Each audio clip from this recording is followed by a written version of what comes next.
Je vais vous présenter donc aujourd'hui mon travail de thèse qui porte sur l'implantation des cabines de téléconsultation augmentée en officine et leur optimisation de l'offre de soins. Dans un premier temps, nous allons observer le contexte qui a mené à l'apparition de ces cabines dans nos officines.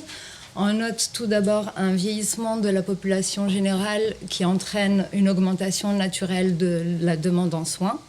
Parallèlement, il y a aussi un vieillissement de la population médicale avec un médecin généraliste sur 3 qui est âgé de plus de 60 ans, ce qui implique des départs en retraite imminents qui ne sont pas automatiquement remplacés. Donc, ceci conduit à une diminution du nombre de médecins généralistes, comme on peut le constater sur le graphique qui représente l'évolution des effectifs de médecins entre 2012 et 2025, avec la courbe du haut qui représente l'évolution des effectifs de médecins spécialistes qui est en constante augmentation, contrairement à la courbe du bas qui représente l'évolution des effectifs de médecins généralistes qui est en diminution malgré un sursaut en 2024. En ce qui concerne la cartographie de l'offre de soins, au 1er janvier 2025, on comptait 117 médecins généralistes pour 100 000 habitants en moyenne en France, avec de fortes disparités territoriales. Les départements les plus foncés sont ceux qui sont le plus dotés en médecins. Il s'agit généralement des grandes métropoles, des littoraux et des départements frontaliers. À l'inverse, on a les départements les plus clairs qui sont le moins dotés en médecins. Donc généralement, ce sera les départements du centre qui sont plus ruraux et les départements limitrophes du bassin parisien. Ce qui va aggraver ce déséquilibre, c'est le fait que ces régions les plus sensibles abritent 10% de la population française, ce qui va créer une inégalité d'accès aux soins. Donc cette forte tension dans l'accès aux soins va mener au développement de la santé numérique avec une forte croissance du recours à la téléconsultation qui a été largement favorisée par la pandémie de Covid-19. Pour l'année 2020, on a enregistré 17,3 millions de téléconsultations contre moins de 100 000 pour 2019. Dans les années qui ont suivi la crise sanitaire, avec le relâchement des gestes barrières, ce chiffre a diminué tout en restant très haut, ce qui montre une adoption du recours à la téléconsultation par les patients. Puis il repart à la hausse en 2024. Donc, la définition légale de la téléconsultation est donnée par l'article R6316-1 du Code de la santé publique comme suit. La téléconsultation a pour objet de permettre à un professionnel médical de donner une consultation à distance à un patient. Un professionnel de santé peut être présent auprès du patient et, le cas échéant, assister le professionnel médical au cours de la téléconsultation. L'émergence du cadre légal de la télémédecine se situe en 2009 avec l'adoption de la loi Hôpital, Patients, Santé et Territoire qui va donner une reconnaissance juridique et une définition légale des actes de la télémédecine, dont la téléconsultation. Par la suite, le cadre légal se structure autour du programme ETAP d'expérimentation de télémédecine pour l'amélioration des parcours en santé. Ce programme est mené dans 9 régions pilotes sur une durée de 4 ans au départ, puis au vu des résultats encourageants, va être déployé au niveau national. En 2018 a lieu une avancée majeure qui est le remboursement par l'assurance maladie de la téléconsultation, ce qui va faire entrer cet acte dans l'offre de soins courante. En 2020, la crise sanitaire liée au Covid-19 va jouer un rôle d'accélérateur. La télémédecine va devenir un outil indispensable de continuité de soins. Et la Haute Autorité de Santé va publier des recommandations de recours à la téléconsultation, ce qui va permettre de prendre en charge des patients même à distance, tout en protégeant les professionnels de santé. À la fin de la crise sanitaire, l'encadrement des pratiques va prendre forme avec la mise en place pour les médecins d'un seuil maximal de 20% d'activité de téléconsultation, pour les pharmaciens d'un statut d'assistant à la téléconsultation, pour les sociétés de téléconsultation d'un statut également qui est soumis à un agrément. La Haute Autorité de Santé va recommander des lieux propices à l'implantation de cabines de téléconsultation. Et la réglementation va limiter les arrêts de travail délivrés suite à une téléconsultation à un maximum de 3 jours. La téléconsultation va donc présenter de nombreux avantages, comme la réduction des inégalités territoriales, en ayant la possibilité de consulter un médecin même lorsque le médecin traitant n'est pas disponible, et ce, depuis le domicile, ce qui va présenter un avantage notamment pour les personnes dont l'état de santé ne permet pas de déplacement. Aussi, la réduction du délai d'obtention d'un rendez-vous médical va permettre de fluidifier le parcours de santé et accélérer la prise en charge médicale. Également, le suivi à distance des patients chroniques, va être plus régulier, ce qui va permettre de suivre l'évolution de leurs symptômes. La téléconsultation va présenter des limites, notamment l'absence d'examen physique qui peut s'avérer nécessaire au diagnostic dans certaines situations, une limite de prescription pour certains groupes de médicaments qui ne peuvent être délivrés suite à une téléconsultation, comme les médicaments sur ordonnance sécurisée, les psychotropes ou encore les antalgiques de palier 3. Il existe une fracture numérique due à une inégalité d'accès aux outils numériques qui permettent le recours à la téléconsultation. Et enfin, la sécurité des données de santé représente un enjeu majeur au développement de la téléconsultation, car ces données personnelles parmi les plus sensibles doivent être protégées de tout accès non autorisé et nécessitent des garanties strictes en termes d'authentification des utilisateurs et d'hébergement par des prestataires certifiés hébergeurs de données de santé.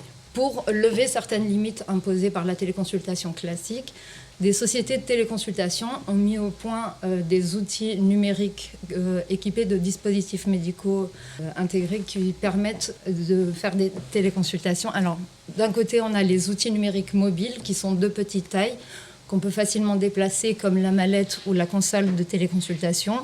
Ces outils vont néanmoins nécessiter un local adapté afin de garantir la confidentialité de la consultation. D'un autre côté, on a des outils plus imposants comme la borne de téléconsultation, mais qui va également nécessiter un local adapté. Et enfin, la cabine de téléconsultation qu'on va un peu mieux détailler. Donc la cabine de téléconsultation, c'est un outil numérique qui est équipé de dispositifs médicaux connectés, qui est entièrement clos, ce qui va permettre de reproduire au plus près la consultation en cabinet. Ces dimensions, d'une hauteur d'environ 2 mètres pour 2 mètres carrés au sol, un outil imposant plutôt destiné aux grandes officines. L'opacité totale à l'intérieur et l'insonorisation complète vont garantir la confidentialité des échanges avec le médecin. Donc les dispositifs qu'on va retrouver à l'intérieur de la cabine vont être un tensiomètre, un oxymètre, un thermomètre, un stéthoscope, un dermatoscope ou encore un otoscope. Et enfin, sur la photo, vous voyez en bas au milieu une balance qui est repliée contre la paroi intérieure. La téléconsultation en cabine va commencer par une phase d'enregistrement du patient. Donc il y aura 2 cas de figure. Soit le patient vient de lui-même en pharmacie demander une téléconsultation, soit le pharmacien au comptoir juge qu'il arrive à la limite du conseil et peut à ce moment-là orienter le patient vers la cabine. Dans un premier temps, on va faire une création de compte avec les coordonnées classiques. Il y a une double authentification du patient. Ensuite, le patient va répondre à un questionnaire de consentement éclairé, choisit l'ayant droit qui est concerné par la téléconsultation, un motif de consultation. Et enfin, il va entrer en salle d'attente virtuelle où il pourra visualiser le temps d'attente qui lui reste avant la mise en relation avec le médecin. La prise en charge médicale commence par une connexion en visioconférence avec le médecin qui va dans un premier temps vérifier l'identité du patient et son motif de consultation, puis procéder à l'anamnèse comme au cabinet. Si besoin, le médecin peut être amené à demander au patient d'utiliser un dispositif médical en lui indiquant le numéro du dispositif pour l'aider à mieux le reconnaître. Ensuite, les mesures de constante sont enclenchées à distance directement par le médecin. À la fin de la téléconsultation, une ordonnance est émise par impression thermique. Cette ordonnance contient un QR code tout en bas. Si le patient décide de prendre son traitement sur place, il va donner cette ordonnance au pharmacien qui, en scannant le QR code, va pouvoir imprimer l'ordonnance au format classique qu'on connaît et procéder à la délivrance du traitement. Le rôle du pharmacien lors de la téléconsultation cabine va être multiple, donc il va orienter le patient et lui expliquer l'utilisation de la cabine. Deuxième temps, il va pouvoir intervenir pour guider le patient dans l'utilisation des différents dispositifs médicaux. Il peut aussi intervenir auprès du médecin dans des cas où le patient n'est pas à même de le faire pour lui expliquer, lui détailler l'historique médicamenteux ou le traitement en cours. Et enfin, dans un contexte plus récent de pénurie médicamenteuse, le pharmacien peut aider le médecin à prescrire des spécialités qui sont disponibles dans la pharmacie à l'instant T. Donc, deux choix vont s'offrir au pharmacien s'il décide d'installer une cabine dans son officine. On va avoir l'achat ou la location. Donc à l'achat, la cabine coûte environ 100 000 €. Mais cet achat va permettre d'inscrire la cabine dans l'actif de la pharmacie et ainsi amortir son investissement. Quant à la location, il s'agit d'un forfait mensuel avec un engagement sur plusieurs mois.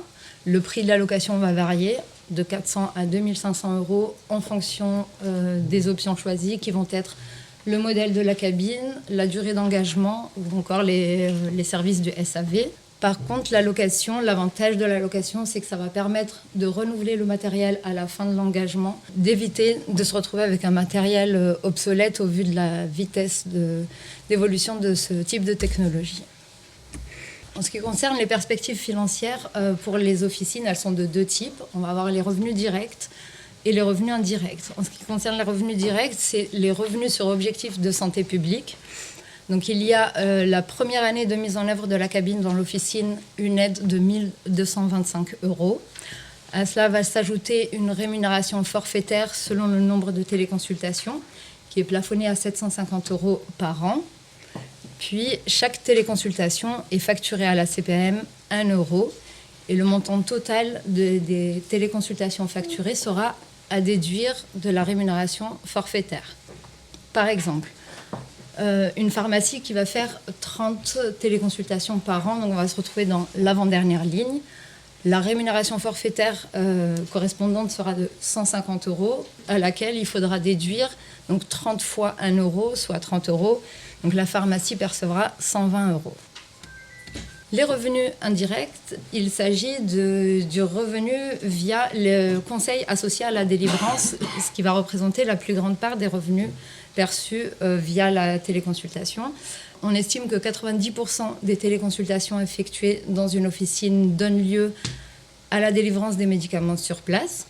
Il suffit de moins d'une téléconsultation par jour pour couvrir le coût locatif et qu'à partir de 3 téléconsultations par jour, le profit net mensuel est estimé à environ 600 €. Le développement de la télémédecine s'inscrit dans une transformation plus large du système de santé intégrant l'intelligence artificielle. Aujourd'hui, l'intelligence artificielle est utilisée dans des systèmes conversationnels pour le recueil des symptômes ou des antécédents des patients, notamment dans les cabines de téléconsultation.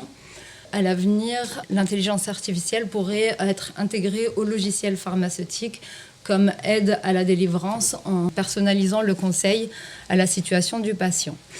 Les télécabines de nouvelle génération vont apparaître avec plus de dispositifs médicaux connectés, à savoir un spiromètre, un glucomètre, un électrocardiogramme ou encore un audiogramme. Aussi, le patient, en scannant un QR code, va pouvoir appairer son smartphone au système de la cabine, ce qui va lui permettre d'utiliser la caméra de son smartphone pour atteindre des zones d'intérêt que le médecin ne peut voir actuellement. Ces nouvelles missions vont donc permettre de valoriser la place de l'officine dans le parcours de soins numériques de demain. Cependant, la vigilance reste de mise face au développement de la télésanté et l'intégration de l'intelligence artificielle, car son utilisation repose sur des algorithmes qui sont alimentés par de grandes quantités de données médicales, ce qui soulève des questions quant à la sécurité de ces données et leur confidentialité. Pour conclure, l'implantation des cabines de téléconsultation révèle une stratégie prometteuse pour répondre à la pénurie de médecins généralistes constatée en France. Cette implantation de cabines en officine est une opportunité majeure d'optimisation de l'offre de soins en exploitant l'accessibilité et les horaires d'ouverture étendus des officines. Le pharmacien, par son rôle d'accompagnant et d'assistant à la téléconsultation, procure un cadre sécurisant pour le patient. Cependant, hormis les enjeux évoqués précédemment, il y a aussi l'importance de la préservation de la relation patient-médecin, d'éviter que le recours aux outils numériques n'entraîne une déshumanisation de cette relation, ce qui impliquerait une réticence face à l'utilisation de ces outils. Donc, la téléconsultation n'a donc pas vocation à se substituer à une consultation traditionnelle, mais bien à la compléter. Merci de votre écoute. Madame Iman Benabid, j'ai le plaisir de vous délivrer donc, le doctorat en pharmacie avec la mention très honorable. Et vos travaux seront proposés aussi au prix de thèse dans le cadre de la commission des thèses. Et donc on y ajoute évidemment toutes nos félicitations. Merci beaucoup.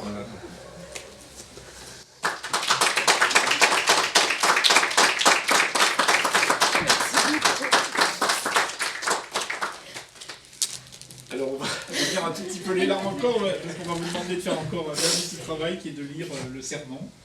En présence des maîtres de la faculté, des conseillers de l'ordre des pharmaciens et de mes condisciples, je jure d'honorer ceux qui m'ont instruit dans les préceptes de mon art et de leur témoigner ma reconnaissance en restant fidèle à leur enseignement.